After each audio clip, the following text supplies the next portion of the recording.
नाम के स्वरूप का ज्ञान एवं भक्ति आदि के स्वरूप का ज्ञान इत्यादि भेद का तारतम्य। वो जो ठाकुर जी कृपा से मैंने कही शिवल्लभ की कृपा से कि नाम और रूप को भेद, यानी ये भी फलात्मक है, ये भी फलात्मक है, ये अपन को ख्याल आ जावे कि इन दोनों में कोई भेद नहीं है। अपन यो कहे ना कि ये चीज अलग है, ये चीज अलग है, ये इतना प्रभाव देवे, ये थोड़ा कम प्रभाव देवे, ये या में ज्यादा ताकत है या में ज्यादा थोड़ी कम ताकत है, तो ऐसी भेद बुद्धि नहीं। लेकिन ठाकुर जी को स्वरूप और ठाकुर जी को नाम, ये दोनों ही ऐसो सामर्थ्य रखे हैं कि इन दोनों में कोई भेद नहीं, दोनों ही पूर्ण रूप से सामर्थ्यवान है। तो ऐसो जो समझ में आ जाए अपन को, और फिर अपन बार बार ठाकुर जी को नाम लेते रहे, तो अपने चित्त की अतिशय शुद्धि हो, सिर्फ शुद्धि नहीं कही, अतिशय शुद्धि हो जावे। जो नहीं तो तब तक आधिदैविक स्वरूप का उद्बोध हो, तब तक बार बार नाम लेता ही रहे, डिगे नहीं तो किसी समय में फलीभूत हो जाता है। बहुत सुंदर से महाप्रभु जी एक एक बात को इतना बहुत वो कहवे ने के छोटी छोटे बात को भी खुलासा, पे लोग गुजराती शब्द याद आ रहे, झीणवट भर्यो खुलासो करे छे एम। એવું है कि वो प्रकार है कि इतनी छोटी छोटी बारीकाई सु सब समझा रहे, एक एक शब्द को खुलासा करते भाई कि भाई लौकिक जीव के अंदर अगर नाम देवे में दोष बुद्धि है लौकिक जीव की, तो कैसो वाको फल मिले, और अलौकिक प्रकार से नाम लियो जाए तो कैसो फल मिले, और अलौकिक प्रकार में भी यहाँ पे ये बता रहे हैं महाप्रभु जी। पहले तो ये कह रहे हैं कि दोनों में कोई भी भेद नहीं समझना चाहिए, नाम और रूप एक ही चीज है, एक ही सामर्थ्य रखे है। ऐसो विचार करके हृदय में अपन ऐसो विचार कर ले में कि भाई ठाकुर जी को नाम और रूप एक ही है, दोनों एक ही फल देने वाले हैं। अगर मैं अष्ट प्रहर श्री वल्लभ श्री वल्लभ श्री वल्लभ करती रहूं, हाँ सेवा के सामर्थ्य नहीं होए और मैं बैठी बैठी नाम लिए जा रही हूँ तो वो को फलीभूत होगा, लेकिन सेवा छोड़ के और मैं बैठ के नाम लूं तो ये फलीभूत नहीं होगा। ये बात को ध्यान रखिए, सेवा और अनुसर में कथा, ये दोनों प्रकार आवे। सेवा के साथ तुम वल्लभ प्रभु को नाम है भगवत नाम लेते रहो, वो एक अलग चीज है, लेकिन सेवा छोड़ के भगवत नाम लेवे बैठनो वाको कोई मतलब नहीं। तुम्हारी सामर्थ्य नहीं है, तुम्हारे को कोई रोग आ रहे है या तुम कोई बाधक में हो या कोई भी ऐसी अड़चन आ रही है कि अपन घर से कहीं बाहर है, और ऐसे समय में अपन भगवत नाम के सिवा अपने पास और कोई रास्ता नहीं है, तो अपन वो भगवत नाम से अपन अपनो अष्ट प्रहर सुधार सके। तो वो भगवत नाम अपन को स्वरूपात्मक रीत से जो स्वरूप अपन को आनंद देवे, वाही प्रकार से वो भगवत नाम भी आनंद देवे में समर्थ है। ये यहाँ पे अपन को जब भेद बुद्धि समझ में आवे, तब नाम लेते लेते चित्त की अतिशय शुद्धि हो जावे। अब यहाँ पे कह रहे हैं कि अगर जो नहीं हो, अगर अपनो चित्त शुद्ध नहीं भयो है, अगर अपनो चित्त शुद्ध नहीं भयो है, तब तक आधिदैविक स्वरूप को उद्बोध हो। अपनो चित्त इतनो अपनी शुद्ध नहीं भयो कि अपन को वो आधिदैविक स्वरूप जो ठाकुर जी को आधिदैविक स्वरूप है, वाको स्वरूप को आनंद या स्वरूप को कोमलता है, स्वरूप की भाव भंगिमा है, स्वरूप की मनोहरता है, वो सब अभी अपन को हृदय में स्फुरायमान नहीं हो रहे। अगर ऐसो हो रहे हो है, भले अपन नाम लेते जा रहे हैं, शुद्ध हृदय से ही ले रहे हैं, मतलब अपनो शुद्ध भाव से अपन ले रहे हैं, फिर भी अगर अपन को ऐसो नहीं हो रहे है कि ठाकुर जी को आधिदैविक स्वरूप जो अलौकिक स्वरूप है वो अपन को एकदम से नहीं प्राप्त हो रहे, नहीं समझ में आ रहे है, तो भी यहाँ पे श्री महाप्रभु जी आज्ञा कर रहे हैं, तो भी बार बार नाम लेता रहे, लेता ही रहे, डिगे नहीं, तो किसी समय वो फलीभूत अवश्य होगा। समझ में आई? ये अपन सबन को वास्तव में अपने जीवन में उतारने वाली बात है। अपन का है थोड़ा सा करेंगे आज, चलो अपन को 9 यमुनाष्टकम करने, तो अपन को श्री यमुना जी अपने ऊपर कृपा करेंगे, ठीक है। 9 दिन तक 9 यमुनाष्टकम किए, अपन की इच्छा के हिसाब से अपन को वो फल नहीं मिले। जीव क्या सोचे है कि मेरे को ये इच्छा है यमुना जी पूरी कर दें तो मैं मान लूंगी कि हाँ मेरी ये इच्छा है कि मुझे ये चीज प्राप्त हो जाए या मेरा ये कार्य हो जाए, तो मैं चलो यमुना जी के पाठ कर लूं, यमुना जी के पाठ कर ले, 9 दिन तक किए, चलो बालकन ने कही आज्ञा करी, कोई वैष्णव ने बताई, या कहीं पुस्तक में वांचन कर लियो कि भाई चलो हमको ये चीज करनी चाहिए, चाहे यमुनाष्टकम हो, चाहे नवरत्नम हो, चाहे श्री कृष्णाश्रय हो, कर लियो, लेकिन अपनी इच्छा के हिसाब से अपन को फल नहीं मिलो। पर जो फल ठाकुर जी ने दिए होगा वहां की तरफ तो अपन की दृष्टि नहीं जाएगी, क्योंकि अपने मन की इच्छा जो होती वो तो पूरी नहीं भाई। तो अपन कहेंगे का मतलब भयो, कछु नहीं भयो फायदा, यमुना जी के इतने पाठ किए कोई फायदा नहीं भयो, बस बैठ गए, जो पाठ किए थे वो भी पानी ढोल दिए वहां के ऊपर भी। ये प्रकार नहीं होना चाहिए। ये कोई वो डॉक्टर की दवाई थोड़ी है, ये दवा लेके देख लो, अगर फायदा नहीं हो तो फिर मैं दवा बदल दूंगा, है ऐसा नहीं होगा हमें, समझे? ये ऐसा नहीं है। ठाकुर जी को हर एक नाम इतना सामर्थ्यवान है कि आपको विश्वास से अपन करें तो वो जरूर जरूर और जरूर फलीभूत होवे और होवे ही है। ये तो अपने आंखें और अपनी बुद्धि की दशा ऐसी है कि अपन अपनी इच्छा के प्रमाण फल चाहें। प्रभु अपन को क्या फल दे रहे हैं ना, वहां तरफ अपन नहीं देखें कि प्रभु ने अपने लिए क्या अच्छो कर दियो, वो अपन को दिखाई नहीं देवे, क्योंकि अपने मन की इच्छा नहीं हुई ना पूरी। यासु, तो ये अगर अपने ऊपर बुद्धि नहीं आनी चाहिए। यासु श्री महाप्रभु जी यहाँ ये आज्ञा कर रहे हैं कि अगर नाम लेते लेते भी अगर अपन को ये अपने हृदय में शुद्धि नहीं भई है, तो वो अपन को कैसे पता चलेगी कि अपने हृदय की शुद्धि हुई कि नहीं हुई?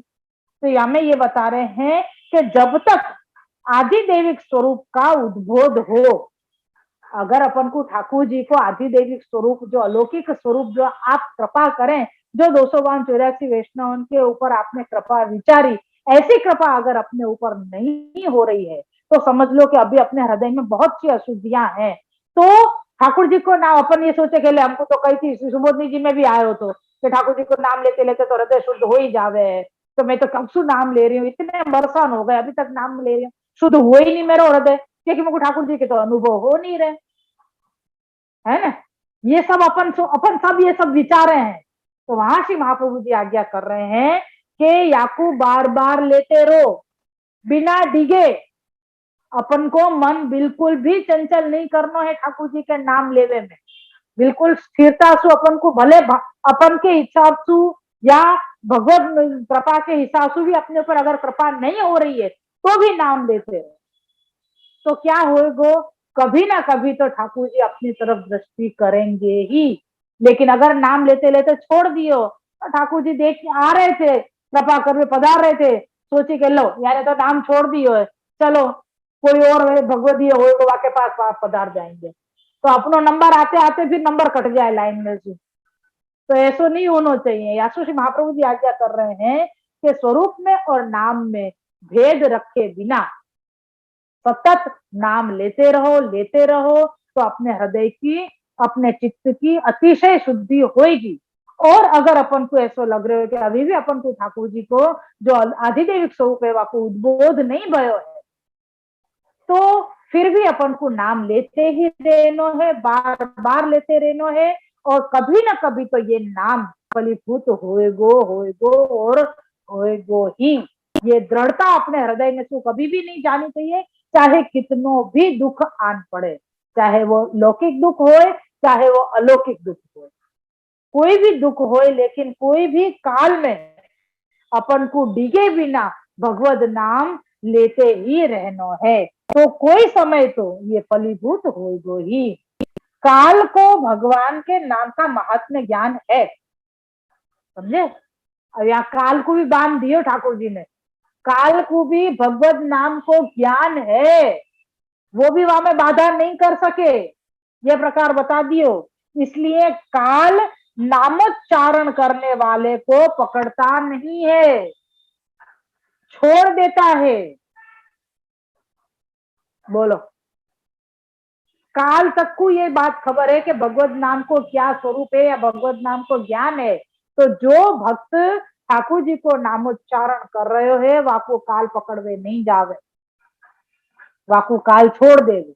यानी जो दुख अपने पास आ रहे होए या ये चीज है कि या के ऊपर प्रसंग याद है, आज अपन नहीं रखेंगे, आपको बहुत सुंदर या को वर्णन है, एक दो तीन प्रसंग याद आ रहे हैं या के ऊपर।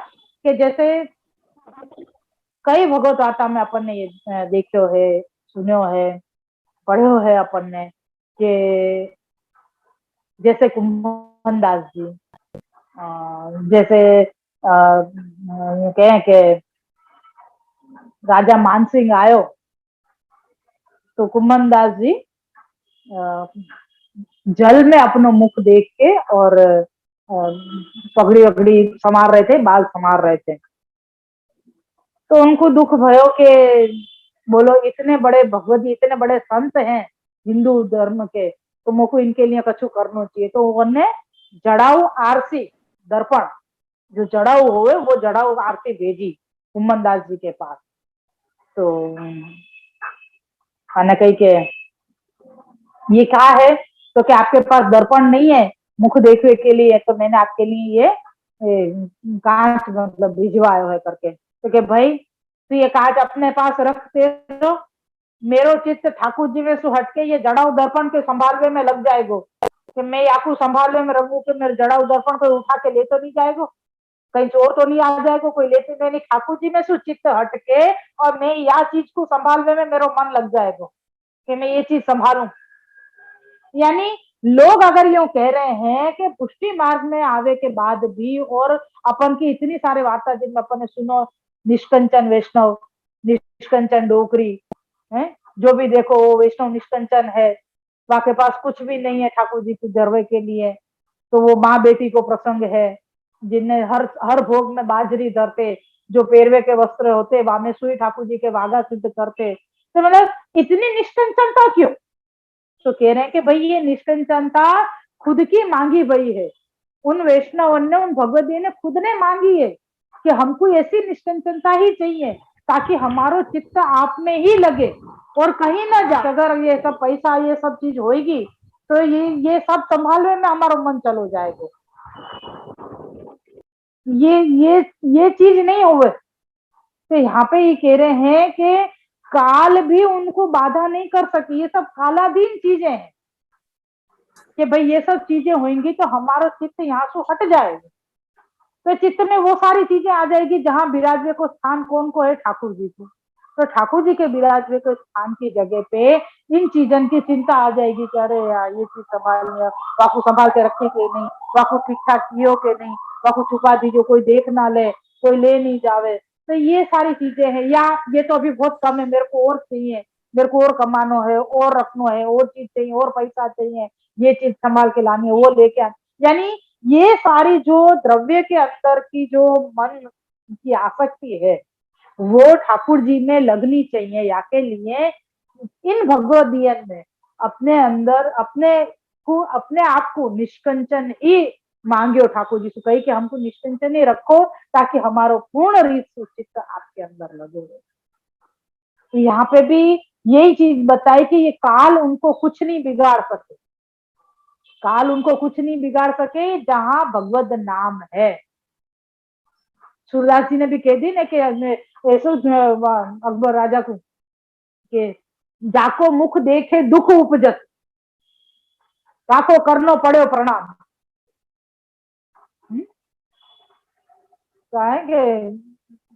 कहा सीकरी सो का सूर को, कहा सीकरी सो का